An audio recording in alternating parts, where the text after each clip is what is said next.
உள்ளங்களை பாடுகளின் நாட்களிலே இந்த புனித வாரத்தில் இந்த புனித திங்களில் உங்களை அன்போடு அழைக்கின்றேன்.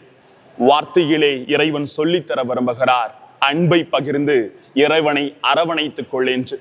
ஏனென்றால் இன்றைய நற்செய்தியிலே ஒரு பெண்மணியானவள் ஆண்டவரின் பாதத்தை முழுமையாக ஒரு உயர்ந்த தைலத்தை கொண்டு கழுவி கூந்தலினால் துடைத்து அன்பை பகிர முன்வருகிறார். பொதுவாகவே இந்த மண்ணுலகிலே ஒரு வழக்கு இருக்கிறது. அது என்னவென்றால், இருக்கும்போது விட்டு இல்லாத போது அவர்கள் வேண்டும் என்றும் அவர்களுக்காக நான் செய்ய முன் வருவேன், அவர்களை அன்பு செய்வேன் என்று நாம் கதறுவது ஒரு உலக வழக்கமாக இருக்கிறது. இருக்கும்போது ஒருபோதும் ஒரு மனிதனை ஏற்றுக்கொள்ளாத ஒரு தருணம். இதைத்தான் ஒரு எழுத்தாளர் அழகாக சொல்லுகிறார். அடித்த மனிதருக்காக எதிராக விரோதம் நாம் செய்கிறோம் என்றால் மிக மோசமானது எதுவென்றால் அவர்களை வெறுப்பதல்ல, மாறாக கண்டுகொள்ளாமல் இருப்பதுதான். ஒரு மனிதனின் தேவைகளை கண்டுகொள்ளாமல் அவர்களோடு இருந்தும் அவர்களை உணர்ந்து கொள்ளாமல் விலகி செல்வதுதான் மிக சிறந்த பாவம் என்பதை இறைவன் சொல்ல விரும்புகிறார். ஆகவே தான் ஜெபிக்க விரும்புவோம், உள்ளத்தில் எந்த அசைவும் இருக்காது, நீண்ட அமைதியில் அமர்ந்திருப்போம், எந்த ஒரு உந்துதலும் இருக்காது. இதயம் செத்தது போல இன்று மனிதன் ஒரு ஜடமாக வாழ்ந்து கொண்டிருக்கிறான். ஆனால் ஆசை இருக்கும், ஆர்வம் கண்டுகொள்ள முடியாத ஒரு நிலை, மன வெறுப்பு மனிதனை முழுமையாக வெறுமையாக்குகிறது.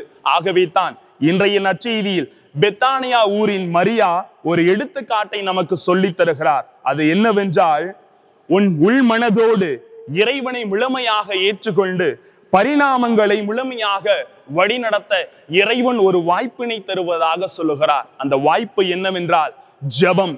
நம் இறைவனுக்கு செய்யும் சேவை.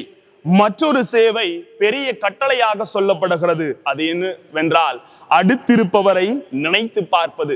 இறைவனுக்காக சேவையும் அயலானுக்காக விருப்பத்தோடு உள்ளத்தோடு சமமாக ஏற்றுக்கொண்டு செய்கின்ற ஒவ்வொரு செயலையும் இயேசு முழுமையாக வழிநடத்தி ஆசீர்வதிக்கிறார் என்று சொல்லித் தரப்படுகிறது. ஆம் அன்புக்குரியவர்களே, இன்றைய நற்செய்தியில் யூதாசு அழகாக சொல்லுகிறார்.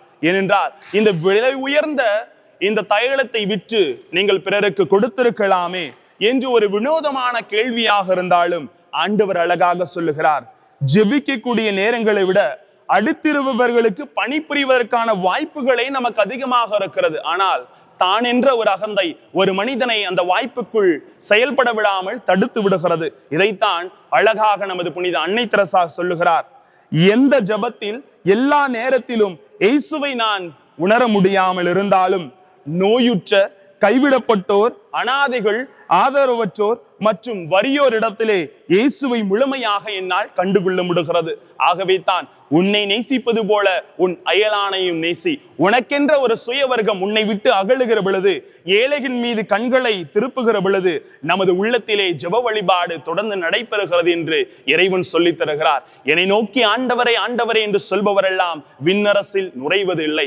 மாறாக ஆண்டவரின் திருவுளம் எது என்று அறிந்து நாம் பிறரை நேசிக்கின்ற பொழுது ஆசிரை பெறுகிறோம். அதற்காக வரம் வேண்டுவோம். இதுவரை காத்த தேவன் இனி நம்மை காப்பாராக. ஆமேன்.